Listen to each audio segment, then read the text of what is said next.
Why would you choose a light to mid assist e-mountain bike over a full power one? Big question, tricky question, with so much at stake and potentially so much weight to lose from your pockets should you choose one of these beautiful bikes.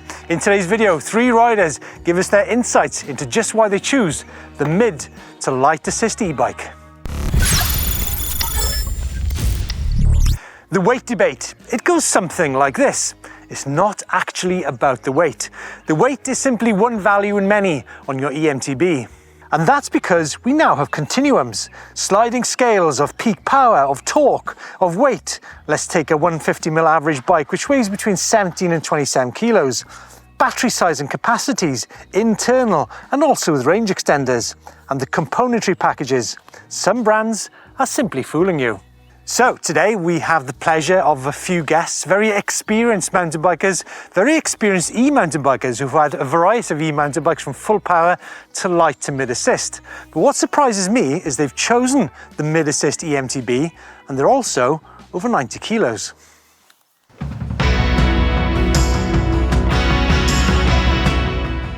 Now, rather than me rattle on about the pros and cons of what e-mountain bike to choose, let's speak to someone who's actually made that decision, well, on many occasions, right? Yeah. Gareth Shepherd. Now, Gareth runs the bike centre here in the Forest Dean in the UK. You've also got a bike shop, right? Yeah, Pedal Syndicate in Monmouth, yeah. You tapped into e-mountain bikes from the get-go, didn't you? Yeah. So saying it was mainly for being able to commute to work every day, and trying to do it on an analog bike just ruined my legs. And so I ended up not riding a lot of the times. And when e-bikes came out, it was like, wow, revolutionary. Now I can actually ride to work and back every day through the beautiful forest and, you know, get more time on my mountain bike. So what's your full power e-mountain bike history? So I had the first iteration of the Cube. I think it's like a Cube. It had a 500 watt battery, first gen Bosch motor, and then I went on to the Orange, which was the Alpine E. And more recently I've had Pivot Shuttle AM. Right, okay. But your bike of choice today is actually the white e-lyte, right? Yeah, 100%. Can you explain to us the thinking and why, you know, when there's so many e-mountain bikes, you work in a shop, you work in a bike centre, what's your thinking behind choosing this bike in particular? So it's just literally with lightweight e-bikes, it's been the fact that they ride so close to an analog bike. I used to find with the full fat e-bike, particularly in the winter, steeper terrain, the bikes used to really gather speed, and you'd have kind of like, you know, if you wanted to ride the tricky descents, you'd end up having offs, you know, you had to relearn your braking points. And then when the first lightweight e-bikes came out, rode those, and it was like, this is just like riding my standard bike, but with that little bit of assistance, allows me to still get the commuting to work in, but actually really enjoy the trails that I'm riding. And that's why I kind of switched over lightweight e-bikes. And this, you know, the technology is advancing so quickly now that literally each generation is better and better, gets you more range, and yet still retains that lightweight feel. Because you've been into the lightweight, you had the Levo SL, didn't you? Yeah, You had the Kenevo SL? Kenevo SL, yeah, and then Transition Relay most recently, and then obviously this beautiful white e-lyte. So, yeah. So you seem to be stuck, you know, that is your thing now, right? Yeah, I've switched back a couple of times just to go, oh, actually, maybe I got this wrong. Maybe I need to experience full fat e-bikes. Maybe they've kind of moved on a little bit in terms of the ride feel. Each time I've had one, it's been like, nah, actually, I need to get back on a lightweight e-bike. You know, you talked about liveliness there. Do you not think that liveliness is actually down to suspension design and geometry as well? Oh, 100%. Yeah, you can definitely feel the ride quality difference between different bikes, but I think a lot of it does come down to the weight of the bike as well. So, you know how a full fat bike will feel super planted through certain sections, like, you know, a fast open downhill track carries speed really, really well. But then you go onto a really tight, steep, techie track, and it's trying to carry that speed in a very different way. Is that the kind of riding you like doing then? Yeah, I think, well, it's what we have on our doorstep here in the forest. There's a lot of, you know, there are downhill tracks obviously here at the centre, but if you go wider, further afield, you know, everything's more natural, a lot more techie, rooty, so it's slower speed. Obviously in the winter it's all wet, so you know you're wanting to control your braking. So it's that kind of stuff where this bike really kind of excels over a full fat e-bike for me. Yeah, you spoke about weight there a minute ago. Can you just would you mind revealing your weight and your height? Yeah. And your... So yeah, 5'11" and probably with riding kit on, touching 100 kilos.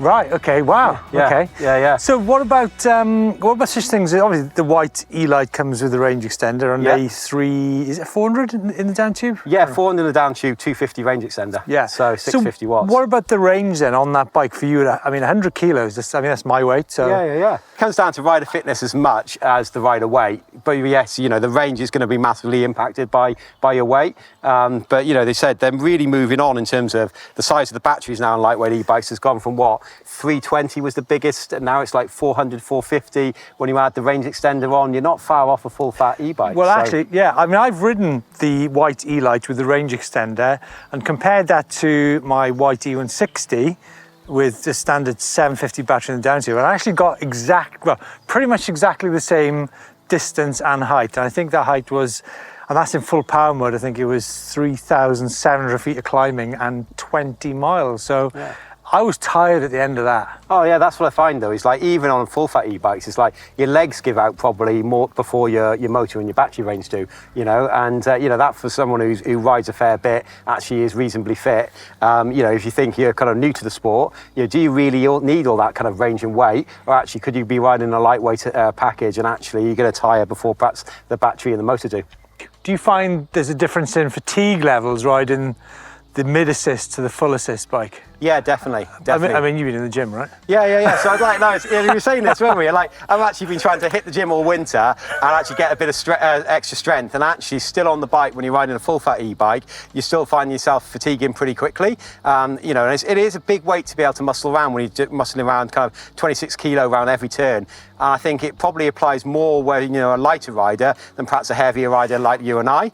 But I do notice that on the lightweight e-bike, I definitely fatigue less over down those descents because you're muscling less mass around. That's interesting, isn't it? Because like some people, I mean, say some of the top motocrossers in the world, maybe Jet Lawrence, Ryan Villapoto, they're like 70 kilos and they're muscling 100 kilo motorcycles around very easily. Yeah, but they're pros, aren't they, at the end of the day? And so there's a difference between a pro and the average UK mountain bike rider. So I guess it comes down to your level of fitness, doesn't it? Yeah. And you know, those guys are going to be training every day. You know, doing proper recovery plans, proper diet plans. The rest of us are working full time, trying to squeeze rides in as and when we can. And like I said, I think it definitely impacts the lighter rider more because as a percentage of body mass, you know, 26 kilos if you're 60 kilos is a huge proportion. Whereas actually at 100 kilos, it's probably less of an issue.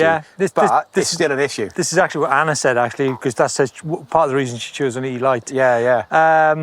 Just out of interest, what type of riding, or how much riding do you do a week on average, do you think? Probably, see, a lot of my rides, again, are probably shorter in duration, but probably more frequent because a lot of them are commuting. So I might be riding, say, you know, 4 or 5 times a week for an hour. When you say commuting, it's not standard commuting, is it? It's off-road commuting. Yeah, it's an off-road mountain. It's literally 10 miles of beautiful, pretty much single track and climbing. You know what? It's 350 meters, 400 meters of climbing on the way in, about the same on the way back. So you're doing probably 700 meters, 800 meters of climbing a day.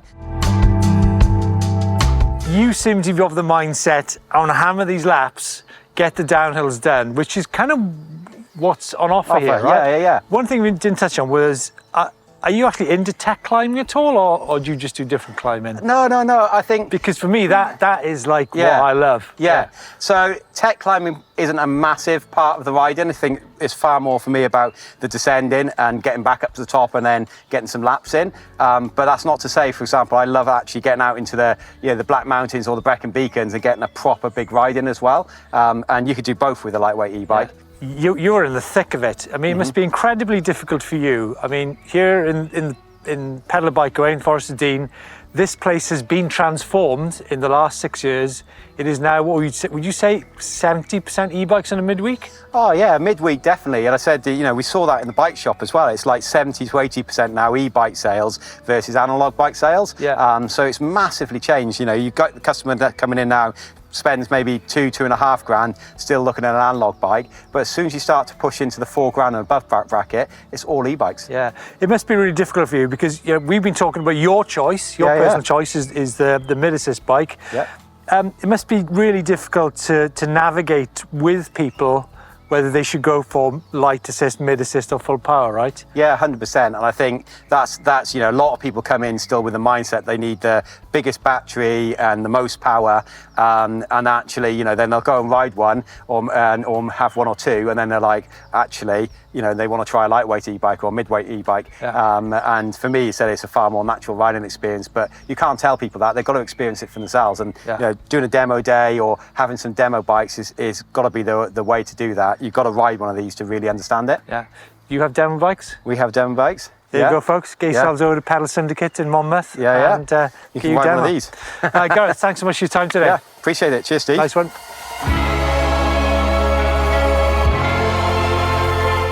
Jake Ireland, race engineer for the Mondraker World Cup downhill team, and the governor at Sprung Suspension. Yep.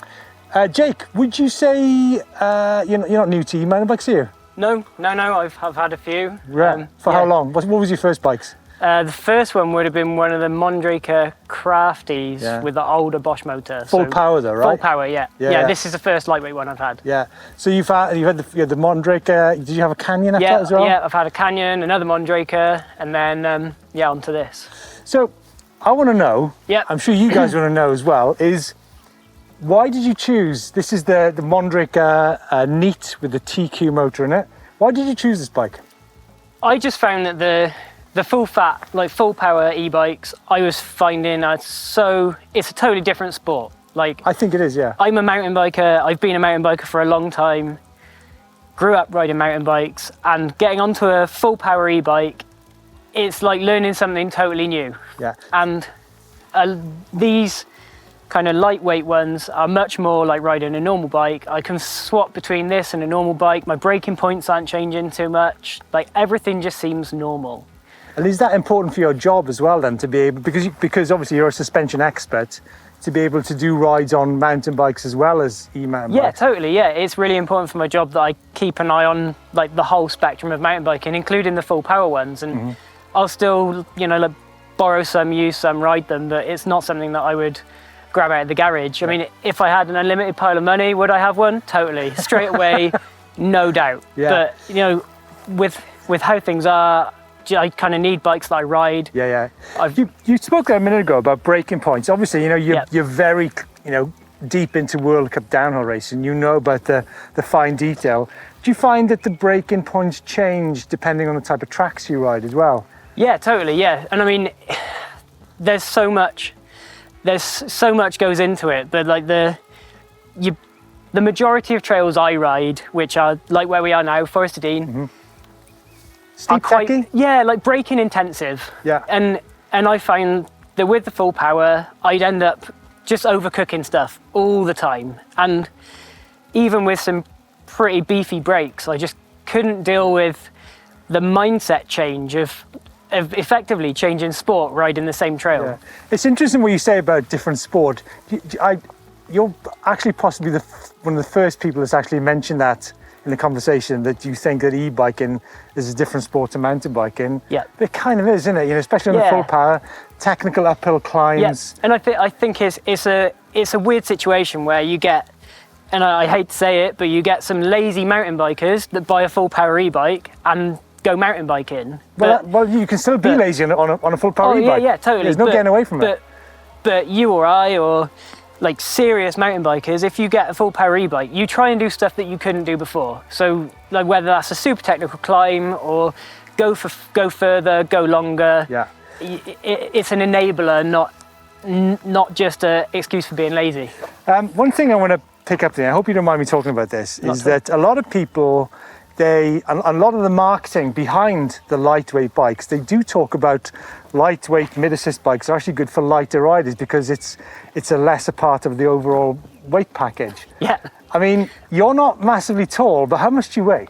I'm early 90 kilos on a good day. I mean, that's I'm heavy. Yeah. And I mean, out of this, I can get, it's a 360 watt hour battery, and in eco I can get a 40k ride. So I mean, it's limited to about 100 watts of assistance, but I mean, I'm a mountain biker. I'm happy to put some effort in. Yeah. And what about the type of climbing you do then? Are you saying you don't actually do much of the technical climbing, or? No, like some technical climbs are exciting and fun, but it's nothing like, it's nowhere near as capable as a full power bike. Yeah. So yeah, it's good, and I'll challenge myself, but the kind of limits of your maximum challenge are still far closer to a normal trail bike. But I guess you have a business and family, and I guess your focus is hitting those laps. Would I be right? Oh, totally. Yeah. Like I get out. If I get out for an hour on a Saturday morning before I need to go and do family stuff, then I want to be doing as many laps as I can, but enjoying them. And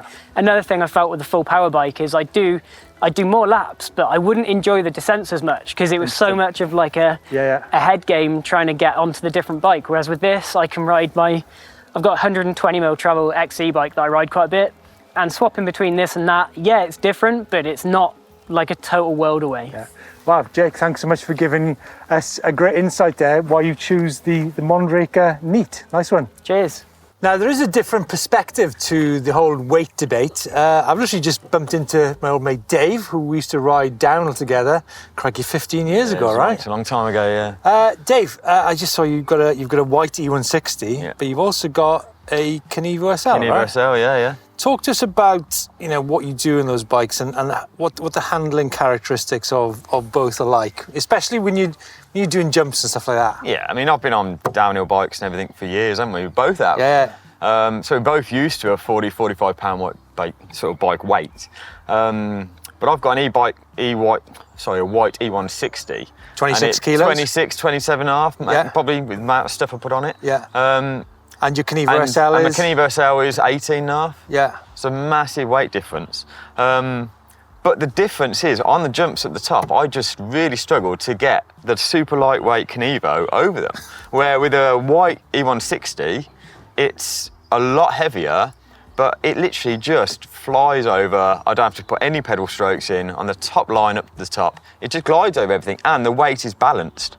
Where literally on the Kenevo, I can't get over them. Just really struggle.